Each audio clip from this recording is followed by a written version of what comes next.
Bonjour les amis, on commence un petit peu en nocturne ce matin pour cette petite promenade. Donc ça va être l'occasion pour moi de tester le micro-cravate, voir s'il fonctionne bien. Il y a un petit peu de vent, donc on va voir si ça va se ressentir ou pas. Donc je vais profiter de ce petit test micro pour vous parler d'un sujet qui concerne la boxe, quelle qu'elle soit, dans le milieu de la self-défense en général. Donc j'ai pour l'habitude de dire que il est pour moi indispensable de faire du sparring en self-défense pour se préparer au combat dans la rue. Et on voit beaucoup en self-défense, des clubs qui font du combat, et ça c'est très bien. Il y en a toujours qui s'y sont pas mis, mais il y en a de plus en plus quand même qui se mettent à en faire, et qui se mettent à en faire de manière régulière, et ça c'est plutôt très positif pour les élèves. Néanmoins, il y a quelque chose qui me déplaît fortement dans ce que je vois quelquefois en vidéo, c'est que ils présentent ce travail-là comme de la boxe. Et ça, ça me pose de gros problèmes. Pourquoi ? Parce que quelquefois, on voit que l'instructeur a un réel passé de boxeur, mais quelquefois, on voit des gens qui se prévalent enseigner la boxe en self-défense, et on voit tout de suite que c'est pas des boxeurs. Alors on va me dire, qui tu es toi pour juger qui est boxeur et qui ne l'est pas? Moi personnellement je suis pas boxeur. Par contre j'ai un père qui était boxeur. Et il était boxeur en anglaise. Et c'était un passionné de boxe et de rugby. Parce qu'il avait fait aussi du rugby. Et j'ai passé de longs moments avec lui, à regarder des matchs, à parler de boxe avec lui, à le voir.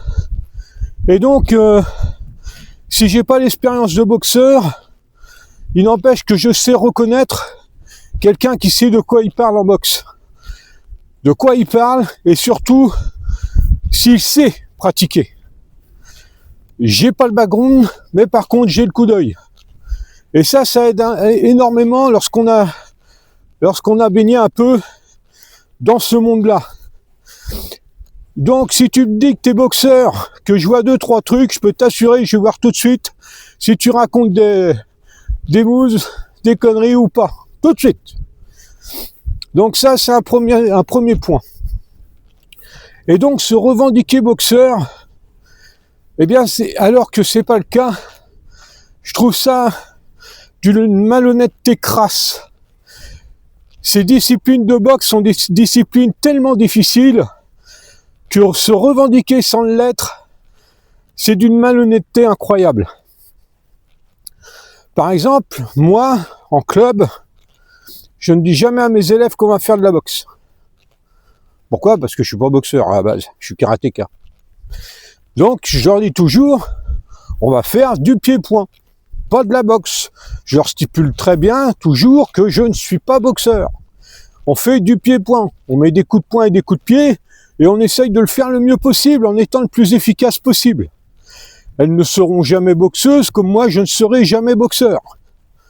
C'est quand même des points qu'il faut mettre au clair. Ça me paraît plus honnête.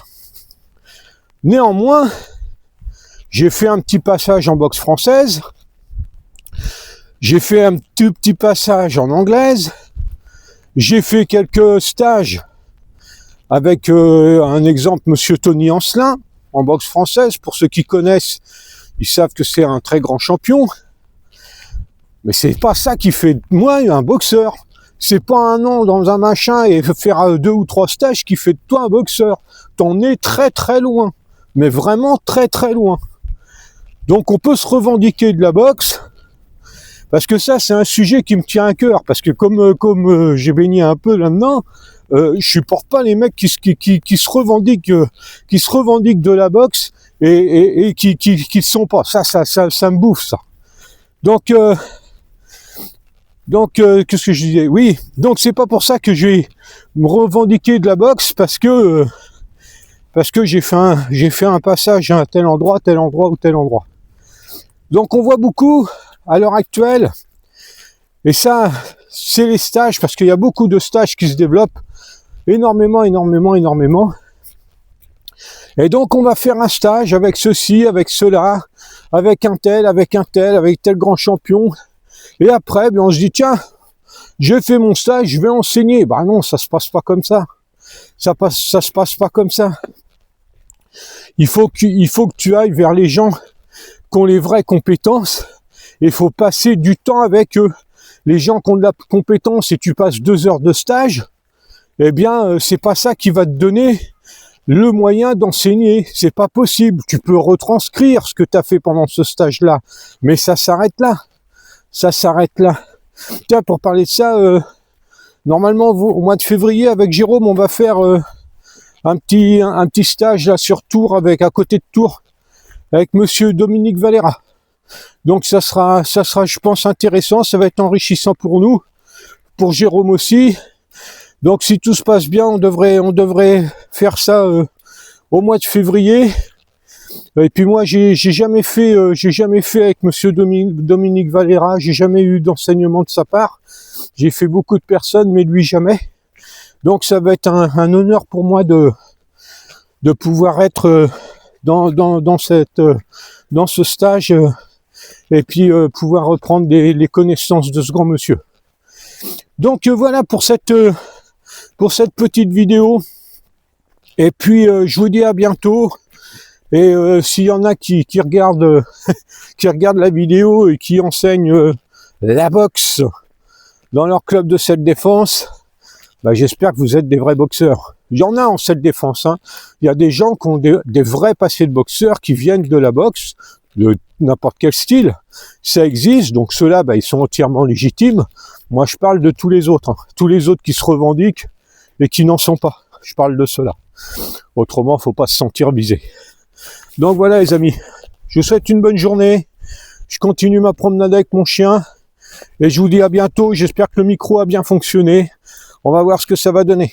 Allez bye, salut. I'm only here